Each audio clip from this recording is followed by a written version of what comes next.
Vous aviez combien d'argent pour vos virées shopping, dites-moi? Tout ça.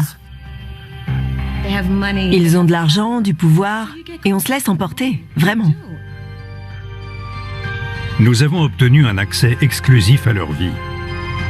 C'est un monde que beaucoup de ces femmes n'ont jamais choisi et auquel elles ne peuvent ensuite jamais échapper entièrement.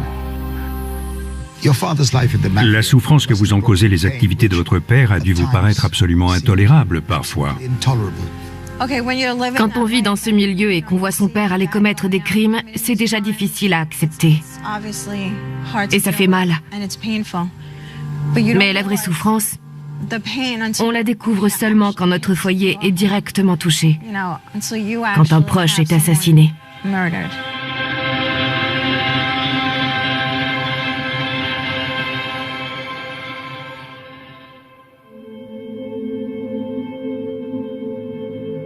Amy et Anthony sont en couple depuis 6 mois. Amy l'ignorait au moment de leur rencontre, mais Anthony est un ancien membre de haut rang de la famille Colombo, pour laquelle il a extorqué des centaines de milliers de dollars et commis des meurtres. Nous sommes à Bensonhurst, à Brooklyn, un quartier notoire de la mafia. C'est là qu'Anthony a grandi. C'était le cirque ici. Les gens mouraient dans tous les coins assassinés. On retrouvait des cadavres partout et il y avait des groupes qui tuaient ceux qui refusaient de les payer, en un clin d'œil. Amy, vous n'aviez jamais vu un tel quartier. Vous êtes de Floride. C'est votre premier séjour à New York. J'ai grandi entre les Keys et les Fort Lauderdale. Je passais mon temps sur la plage. J'étais toujours dans l'eau ou sur un bateau. C'était un milieu aisé. Oui. Vous devez être surprise du tournant qu'a pris votre vie. C'est clair. Je le dis tout le temps. Je n'ai pas fait une bonne affaire. Désolée. Pas de souci. Je te laisse descendre. Ne vous disputez pas. On ne va pas se disputer. Bien. Ou plus tard, à l'hôtel. N'empêche, Anthony, quand on voit ce quartier aujourd'hui, c'est difficile d'imaginer à quoi il ressemblait pendant votre enfance. Ouais. Vous voyez ce bâtiment? Oui. C'était un bar où je traînais souvent. J'allais chercher mon argent là-bas. Ceux qui m'en devaient me l'apportaient. Le vendredi soir, j'allais récupérer mon fric, je payais ma tournée et puis je rentrais. Qu'est-ce qui arrivait à ceux qui ne payaient pas? Si c'était des bons payeurs qui avaient pris du retard, je laissais courir 1 semaine ou 2. Mais s'ils continuaient à faire traîner mon fric, ils savaient qu'ils allaient le regretter.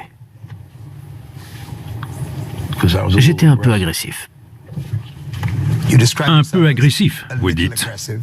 Ouais. C'est-à-dire? C'est-à-dire que, quand on me cherchait, je démarrais au quart de tour sans discuter.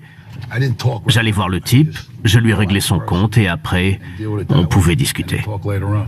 Amy, vous avez l'air surprise en entendant Anthony parler de la vie qu'il menait ici. Oui, j'ai du mal à entendre ces choses-là, parce que je ne le reconnais pas. Je ne l'ai jamais vu se comporter comme ça. Tu ne m'as jamais connu agressif? Non, pas comme ça. Parfois, c'est difficile d'entendre ces histoires et de me dire « Waouh, il a vraiment fait ça. » Oui.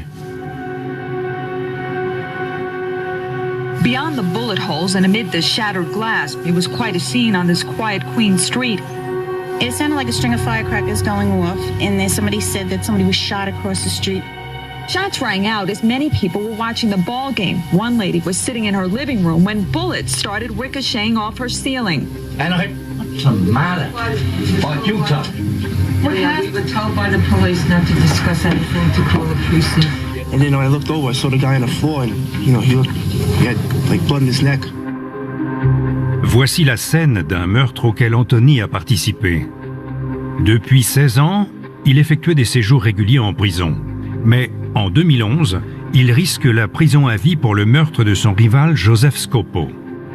Il décide alors de coopérer avec les autorités. Aujourd'hui, il témoigne dans des affaires impliquant ses anciens patrons. Ce qui me choque le plus, c'est quand il me raconte les différentes fois où il est parti en prison. C'est un mystère pour moi. J'ai du mal à comprendre comment on peut passer 5 ans derrière les barreaux sans voir ses enfants, sans voir sa famille, et puis sortir de prison et reprendre directement la même vie avant de retourner encore en prison et ainsi de suite. J'ai vraiment du mal à comprendre. Tout ce temps perdu. C'était comme ça dans le milieu. Ça vous choque, Amy, mais c'est ce que voient les enfants qui grandissent dans la mafia. Pour eux, c'est normal. En tant que mère, j'ai l'impression qu'il a raté tellement de moments importants. Et qu'est-ce qu'il a eu en échange? De l'argent? Je ne sais pas.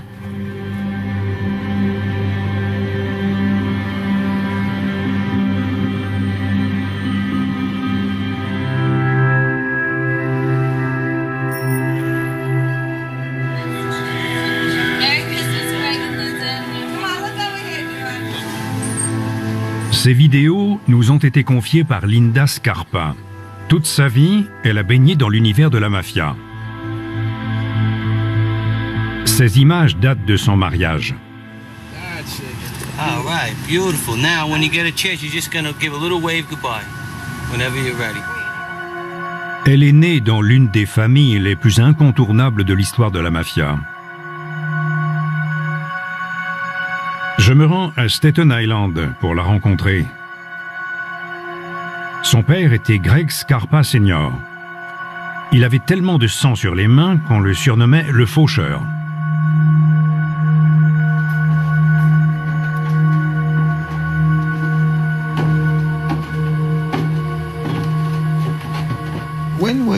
Quand avez-vous remarqué que votre père n'était pas comme les autres? J'ai toujours su qu'il était différent par rapport au père de mes amis. Il avait une attitude particulière, un style vestimentaire très spécial. Il n'avait rien d'un employé de bureau. Qu'est-ce qu'il vous racontait sur sa vie dans la mafia? Il ne nous cachait pas grand-chose. On ne comprenait pas trop quand on était petit, mais c'est venu avec l'âge. C'était quelqu'un qui aimait passer du temps à la maison. Ce n'était pas le genre d'homme qui traînait dans les clubs pour jouer aux cartes. Si quelqu'un avait rendez-vous avec lui à une heure où il était à la maison, après 17h30 en général, il fallait venir chez nous. Avez-vous entendu beaucoup de choses sur la violence de ce milieu?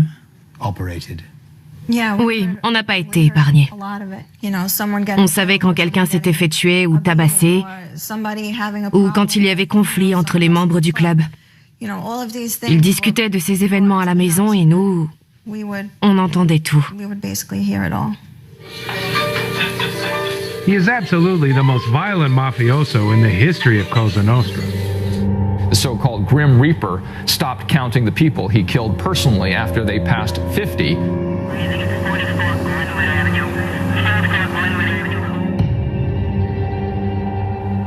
Durant près de 40 ans, le père de Linda s'est livré à une véritable série meurtrière. À ce jour, personne ne sait combien il a fait de victimes.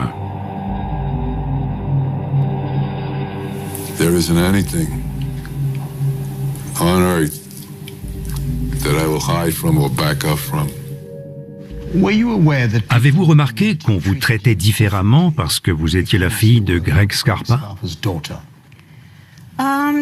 Oui, c'était évident. Partout où j'allais, je recevais un traitement de faveur si les gens savaient qui j'étais. J'ai fait quelques bêtises quand j'étais jeune, mais c'est surtout les gens avec qui j'étais qui en ont subi les conséquences. C'est-à-dire?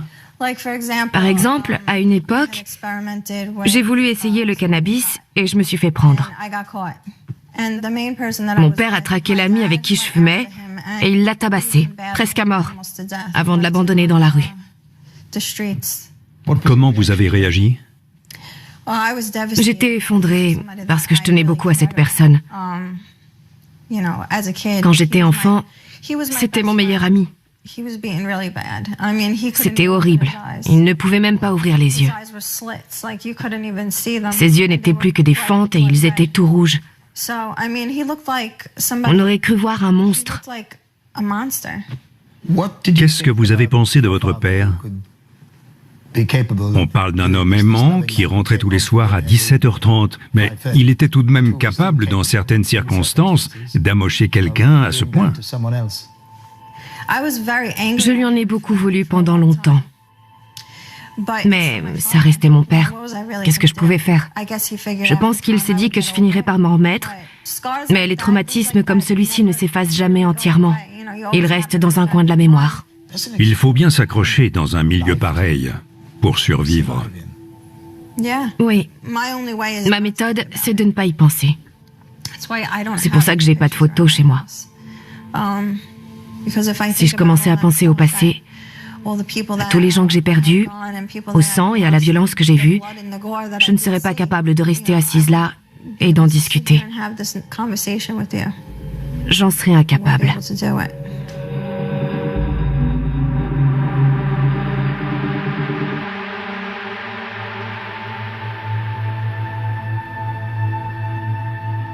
Vous ne pourrez jamais vous mettre à ma place.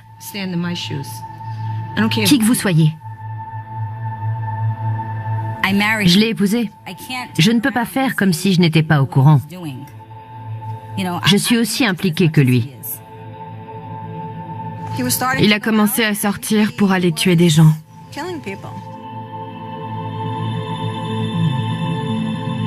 Quand il tuait une personne, ça lui donnait la motivation d'aller tuer la suivante. La mafia passe avant les femmes et les enfants. C'est un serment que les initiés prêtent dans le sang, au cours d'une cérémonie secrète très ancienne.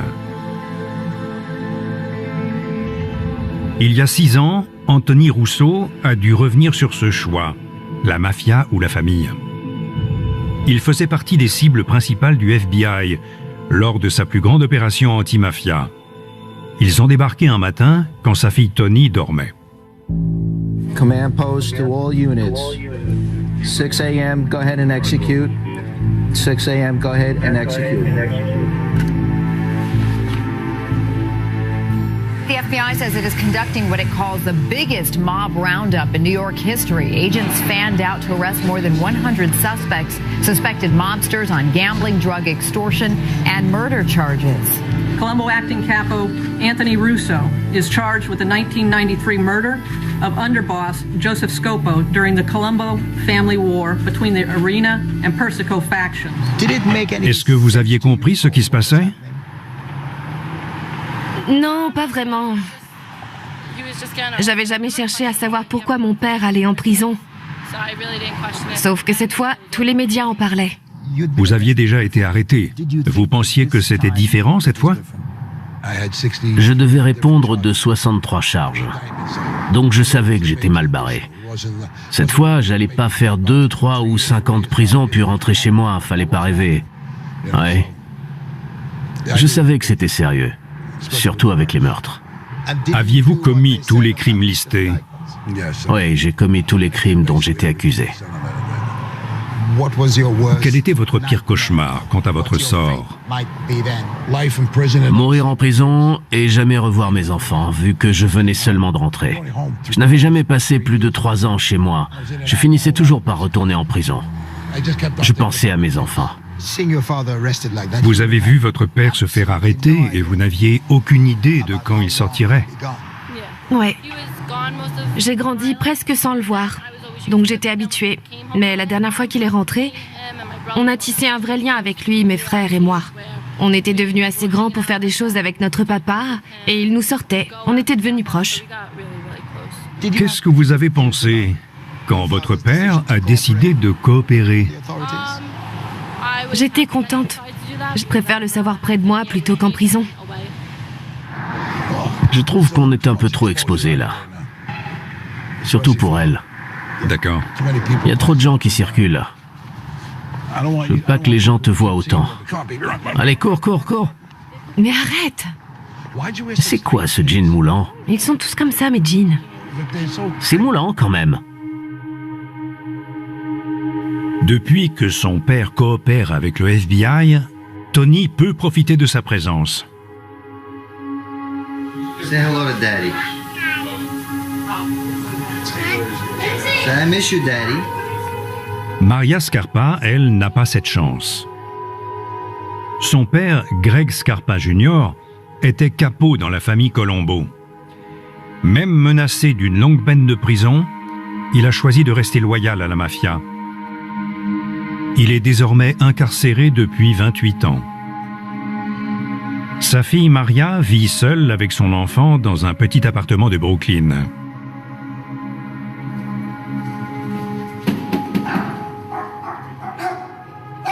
Le jour de notre rencontre, elle avait organisé un rendez-vous téléphonique avec son père. Il est atteint d'un cancer et sa santé est précaire. Ça m'inquiète qu'il n'ait pas encore appelé. Je ne sais pas s'il est à l'hôpital ou en isolement. Tout est possible. Tout peut arriver là-bas. Oui. Bonjour, j'attendais un appel de mon père, mais il n'a pas encore téléphoné. Je me demandais s'il était en isolement.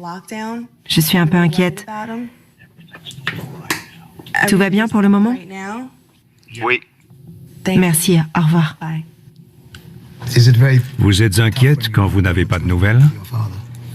Ah oui, je passe mon temps à harceler la prison, à longueur de journée.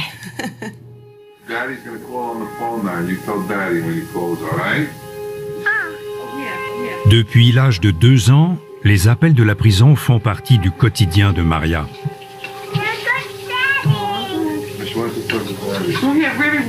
Hi. I love you. I miss you. Bye. Greg? Hi.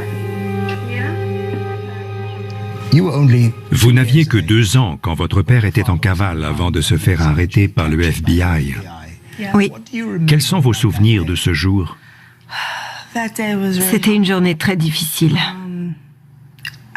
Beaucoup de personnes ne me croiront pas parce que je n'avais que 2 ans à l'époque, mais pourtant, je me souviens de ce qui s'est passé. C'est grâce au lien que j'avais avec mon père avant cet incident. Je me souviens que ma mère criait et moi, je me suis accrochée à lui. Vous étiez accroché à lui? Oui. Pendant qu'il l'arrêtait? Oui. Je voulais rester avec lui. C'était lui qui s'était occupé de moi depuis ma naissance, parce que ma mère a fait une dépression postpartum. Il a fait énormément de choses pour moi. On a développé un lien qu'on voit plus souvent entre une mère et son enfant. Le souvenir d'un jour comme celui-ci ne s'efface jamais vraiment. Jamais. Et il engendre beaucoup de stress plus tard dans la vie. Dans les rapports aux autres, surtout. On a toujours peur que quelque chose ou quelqu'un qu'on aime nous soit arraché violemment. Est-ce que vous avez déjà espéré que votre père coopère avec les autorités comme d'autres mafieux pour obtenir une peine moins sévère et vous voir plus souvent? Franchement, je sais ce que ça implique de faire un serment comme celui qu'il a fait. Je sais dans quoi il s'est engagé. C'est comme ça. Vous n'avez pas l'air de lui en vouloir, malgré les conséquences que vous avez subies dans votre vie. Non, pas du tout. Parce qu'il n'a fait que suivre sa voie. Il est né dans ce milieu et c'est comme ça que ça se passe. Kiss Grandpa. You getting it? Yeah. Love you. I love you, Grandpa. Love you. La vie de Maria et de sa famille était marquée par la présence de son grand-père, Greg Scarpa Sr. Look in there and say, hi, Daddy. Hi, Daddy. Say up See you yours. soon. Because of Daddy. I got my period. So I got my period, Daddy. Pourtant, dans le secret le plus total, le faucheur est resté pendant 30 ans un informateur du FBI. Grâce à cet arrangement extraordinaire, il a pu éviter la prison et poursuivre son œuvre meurtrière. Les conséquences sur sa fille Linda ont été dévastatrices.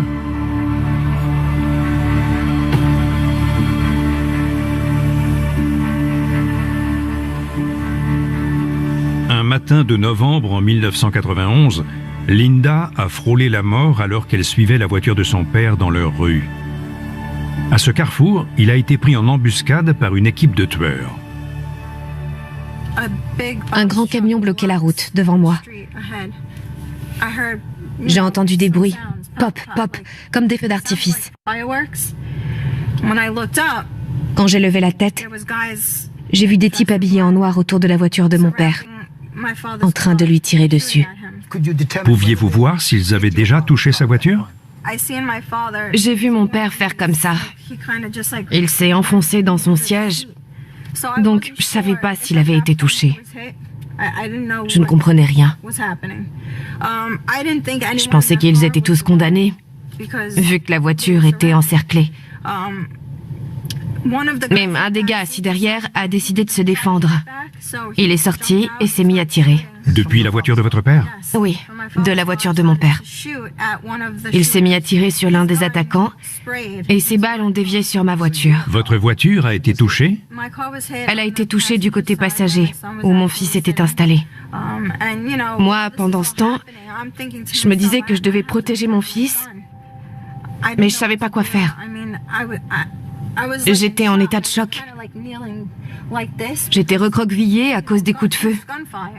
Qu'ont fait votre père et ses passagers? Son chauffeur a réussi à passer sous le stop là-bas, derrière le gros camion qui bloquait la route. C'était une expérience terrifiante, une parmi tant d'autres.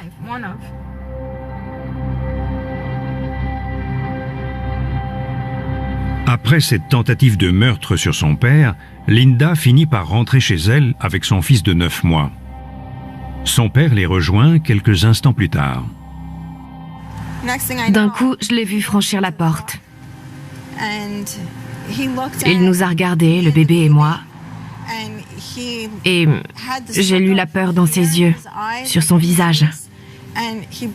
Il s'est effondré en voyant qu'on allait bien. Vu que lui non plus, il ne savait pas si on avait survécu. Il était très ému. Mais ensuite, son émotion s'est transformée en rage. Transformée en rage, c'est-à-dire? Il s'est transformé en psychopathe fou furieux. Après cet événement, il est devenu obsédé par la vengeance et il a commencé à sortir pour aller tuer des gens. Par exemple, un soir, il est sorti et il a tué quelqu'un. En rentrant à la maison, il était absolument ravi d'avoir tué cette personne. Il a accroché son manteau et il a dit à ma mère, « Tu ne devineras jamais qui j'ai tué.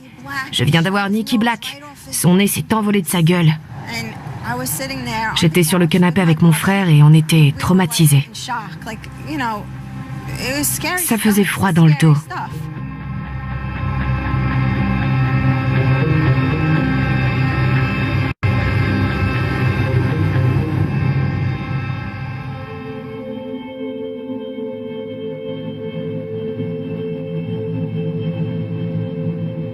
Beyond the bullet holes and amid the shattered glass, it was quite a scene on this quiet Queen Street. It sounded like a string of firecrackers going off. And then I looked over, I saw the guy on the floor, and he had like blood in his neck. Colombo acting capo Anthony Russo is charged with the 1993 murder of underboss Joseph Scopo during the Colombo family war between the Arena and Persico factions. Quand Anthony Russo a accepté de témoigner contre ses anciens collègues, on lui a proposé d'intégrer le programme de protection des témoins du FBI. Il a refusé pour refaire sa vie en Floride. C'est là qu'il a rencontré Amy, infirmière, il y a 6 mois. Ils vivent désormais dans un lieu tenu secret.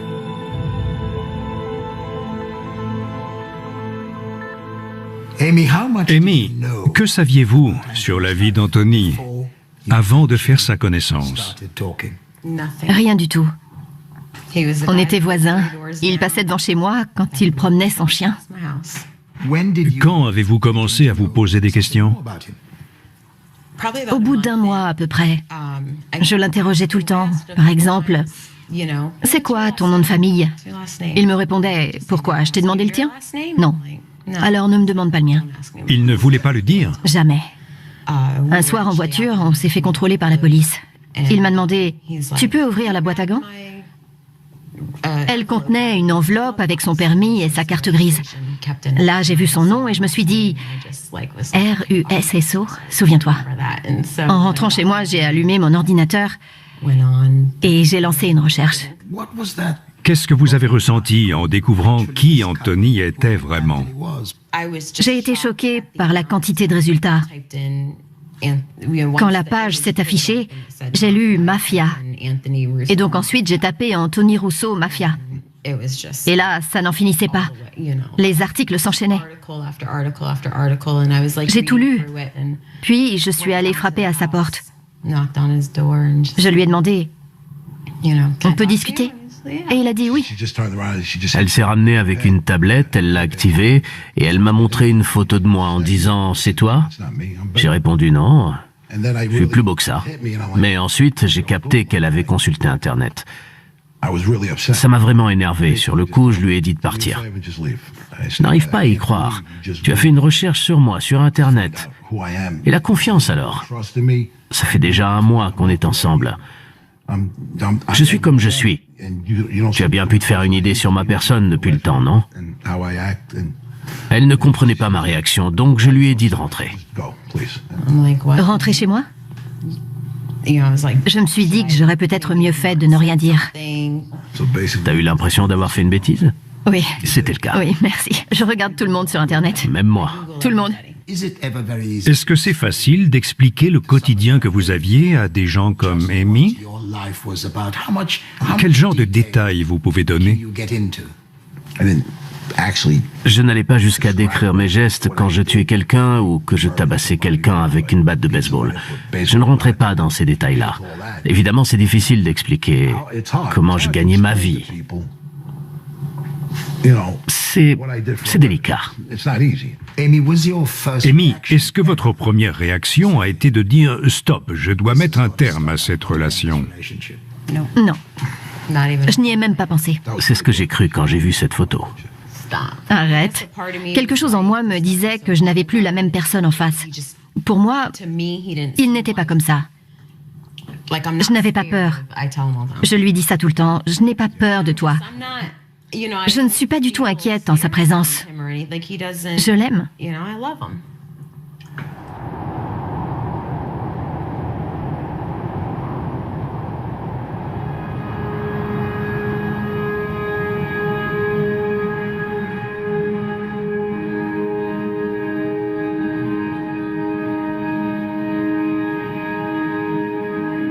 Anthony a plus de chance que la plupart des anciens mafiosi.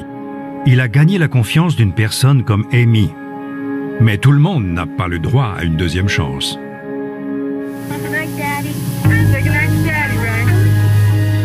Je retourne rendre visite à Maria Scarpa. La voici en 1988. Cette séquence fait partie des nombreuses images tournées pour son père, incarcéré. Elle a été filmée dans une maison qui lui appartient à Staten Island.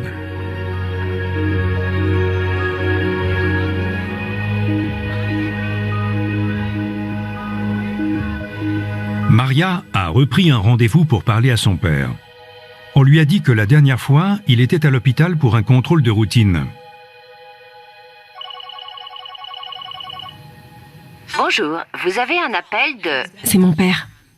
Greg Scarpa. Vous pouvez commencer à parler. Bonjour ma chérie, ça va? Salut papa. Comment tu vas? Quoi de neuf? Ça va bien, je suis avec Trevor. Trevor, mon père. Comment ça va? Bien, on fait aller. On doit rester positif. Justement, est-ce que c'est difficile pour vous de rester positif et d'entretenir votre relation avec votre fille? Ça n'a rien de difficile parce que ma fille et moi, on se comprend. On joue avec les cartes dont on a hérité. D'ailleurs, c'est moi qui les ai distribuées. Et j'ai fait des erreurs. Mais j'ai une fille aimante et on se débrouille avec ce qu'on a. Ce n'est pas difficile du tout. Je suis en contact avec tous mes enfants. Le plus difficile, c'est sûrement d'avoir manqué autant d'étapes essentielles de leur vie, j'imagine. Ah oui, il y a des moments où je suis assis dans ma cellule à me demander comment j'ai pu faire ça. Comment j'ai pu en arriver là? J'ai toutes sortes de photos et d'albums avec moi. Je les parcours et je me dis « Ah, regarde ce que j'ai manqué. Et ça me fait mal. C'est indéniable. » Étant donné le prix que vous avez payé, vous, votre famille et votre fille, est-ce que vous avez déjà envisagé de coopérer avec les autorités pour vous faciliter la vie? J'ai réfléchi à cette question la première fois où j'ai été arrêté. Je me suis demandé comment je pourrais faire une chose pareille, sachant que mon père était toujours en vie. J'ai dit que j'étais incapable de parler et ça s'est arrêté là. Mais justement, votre père a bien coopéré avec les autorités, n'est-ce pas? Il s'est rendu célèbre pour ça. Moi, je le vois comme un maître manipulateur. Il n'a pas vraiment coopéré. En réalité, il manipulait tout le monde. Il se servait du FBI de telle sorte qu'il puisse rester en liberté. C'était un agent double et il s'est tiré de situations absolument délirantes. Certains disent que c'était un génie. Est-ce qu'il y a des moments où vous vous dites « Mon père et moi, quand même, on en a vraiment fait baver à Maria, avec tous les actes qu'on a commis tous les deux. » Oui, je peux l'admettre. Et c'est pour ça que j'aime autant ma fille. C'est ma petite chérie. Elle connaît les circonstances qui ont fait qu'elle a autant souffert et je lui présente mes excuses. 1 minute restante. Il reste qu'1 minute. Papa, on se rappelle. Je t'aime. Ok, moi aussi, ma chérie. Je t'appelle ce soir, d'accord?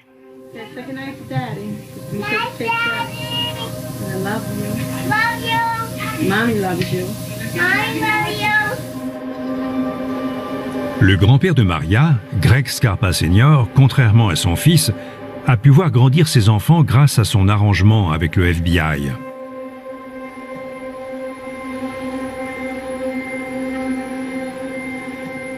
Pour sa fille, Linda, ces images ne sont qu'une source de souffrance. Son petit frère, Joey, a été tué par la mafia à seulement 23 ans. Son père était mort du sida quelques mois plus tôt.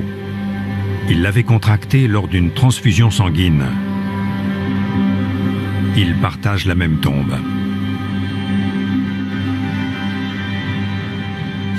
À l'origine, cette tombe devait accueillir mon père et ma mère. Mais finalement, on les a mis ensemble. Mon père manquait tellement à mon frère qu'on a voulu les réunir. Il était comment, votre frère, Joey? Mon frère avait beaucoup d'humour. C'était un gamin au grand cœur. Je dis gamin parce qu'il est toujours resté mon petit frère. Il avait des surnoms pour tout le monde. Il était toujours en train de plaisanter, de rire. Le plus triste, c'est qu'il ne voulait pas d'une vie comme celle-là. Il n'était pas dans la mafia, techniquement. Mais il restait le fils de mon père et, au bout d'un moment, il a fini par être impliqué dans le trafic de rue. Ceux qui rentrent dans le monde de la drogue n'en sortent jamais intacts. Jamais. Personne. La souffrance que vous ont causée les activités de votre père a dû vous paraître absolument intolérable, parfois. Quand on vit dans ce milieu et qu'on voit son père aller commettre des crimes, c'est déjà difficile à accepter. Et ça fait mal. Mais la vraie souffrance, on la découvre seulement quand notre foyer est directement touché, quand un proche est assassiné.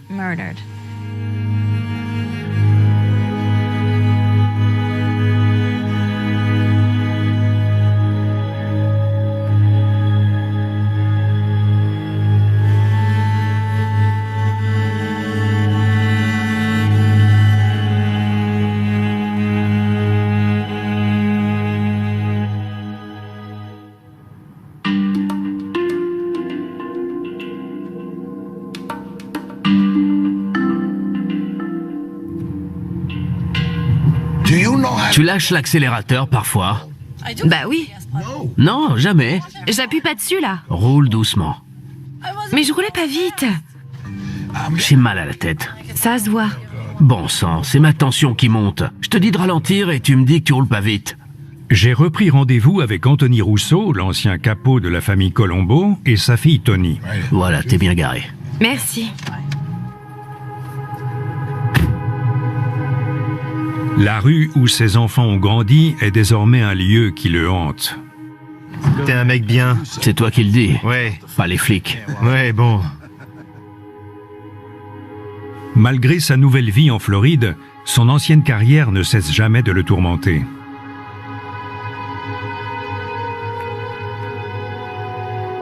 Il y a quelques mois, son fils Michael est décédé d'une overdose. Il n'avait que 20 ans.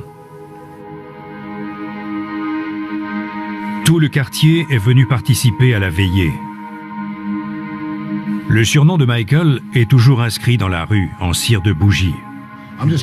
C'est fou, c'est toujours aussi net depuis le temps. Ça doit faire... Presque 3 mois. C'est parti pour durer. Dans l'ordre naturel des choses, on n'enterre pas ses enfants. Non, c'est nos enfants qui sont censés nous enterrer. J'ai du mal à parler de lui parce qu'il me manque.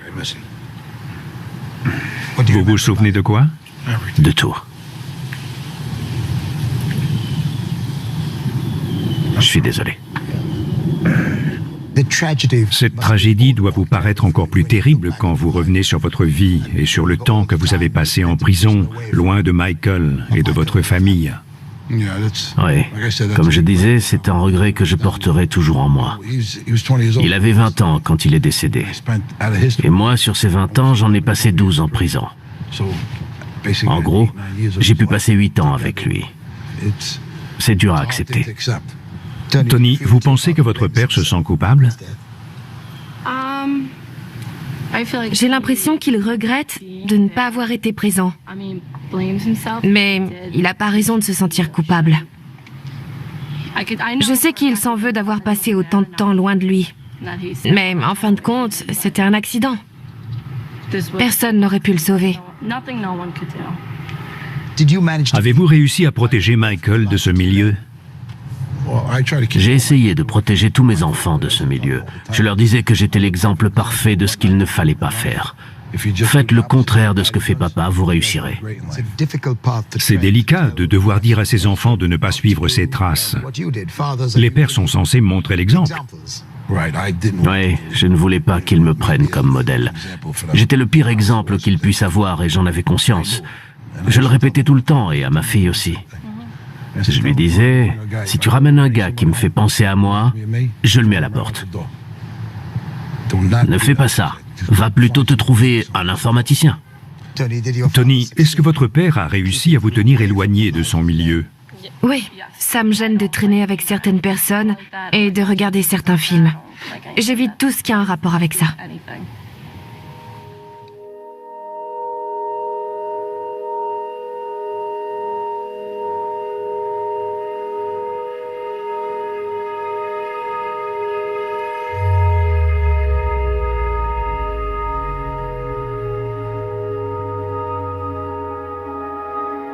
Pendant mon séjour à Brooklyn, j'ai rencontré les filles de 3 membres de haut rang de la famille Colombo.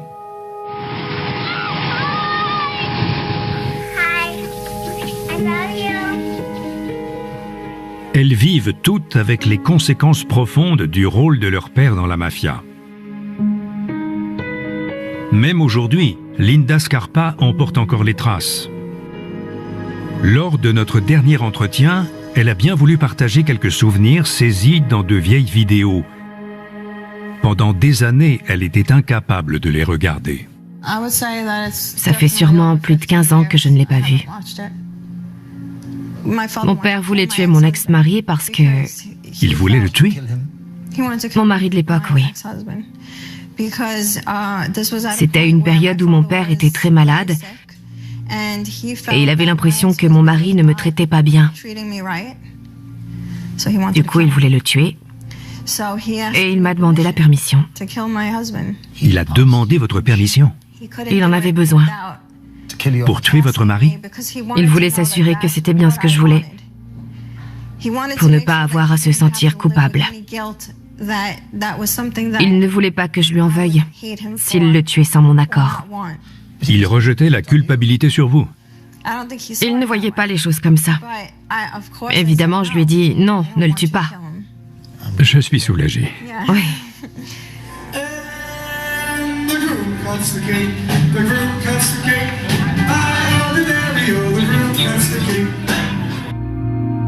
Les images qui réveillent les souvenirs les plus sombres sont étonnamment celles qui ont été tournées lors de ses 16 ans. C'était une belle journée, mon 16e anniversaire. C'était une belle fête. C'est évident.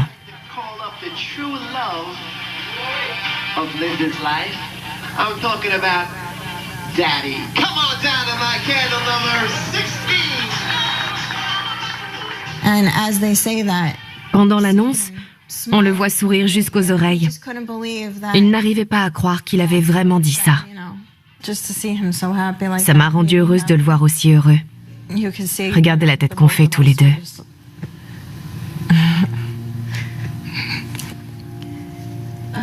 Et ce passage-là, regardez-le. Est-ce qu'il a l'air d'un homme violent? Non. C'était plutôt... Pour moi, c'est un homme extraordinaire qui a fait beaucoup d'erreurs. Mais regardez-le. Il était bien l'amour de ma vie. Ça se voit. Il a même un chewing-gum. C'est à cause du stress. Rétrospectivement, est-ce que c'est l'un des plus beaux moments de votre jeunesse? Oui. C'était une belle journée.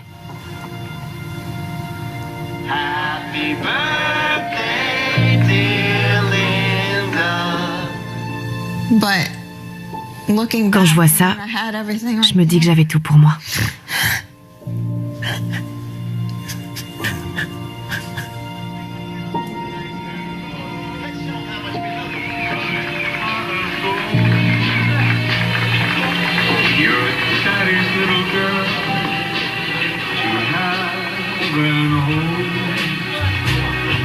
Precious gem is what you are. Your mommy's bright and shining star. You're the spirit of Christmas, my star on the tree. Dans le prochain épisode, vous avez l'air de dire que parler aux autorités, c'est une trahison presque aussi grave que l'infidélité. Oui, j'en suis convaincue. Je rencontre les épouses et on assiste en exclusivité à un mariage dans une communauté secrète.